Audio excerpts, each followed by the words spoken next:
அதனால எப்படியாவது லோன் போட்டு அந்த கடனை அடைக்கிறேன்னு சொல்லிருக்கேம்மா. கடையோட டாக்குமெண்ட் இருக்கு, பரமனும் ஆட்டோ ஓட்டுறான், அப்புறம் நானும் கடை வச்சிருக்கேன். எல்லாத்தையும் சேர்த்து ஷூரிட்டி கொடுத்தா பேங்க் லோன் கண்டிப்பா கிடைச்சிரும்மா. ஏய், என்ன சண்டை கோழி சொல்ற? நீ கொஞ்சம் அமைதியா நான் சொல்றத கேளு. மா, பரமனை இனி அந்த கடையில உட்கார வைக்கிறது தான் கரெக்டா இருக்கும்.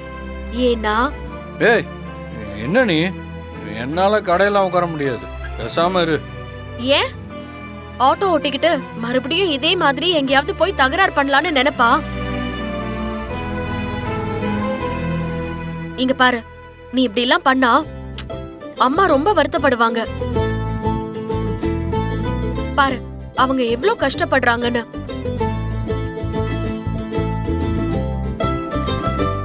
ஏய், ஆமா, அம்மா இப்பதான் சொன்னாங்க. ஆமா பரமா, என்கிட்ட கூட சொல்லி அவ்ளோ வருத்தப்பட்டாங்க. இவங்க வருத்தப்படுறதுனால அவங்க உடம்புக்கு எதுவும் வந்துடக்கூடாதுன்னு தான் நான் இப்படி எல்லாம் யோசிச்சேன். சண்டைகோழி, நீ சொல்றது கரெக்டு தான். ஆனா இங்க பாரு, நீ எதுவும் பேசாத. எதுவா இருந்தாலும் அம்மா சொல்லட்டும்.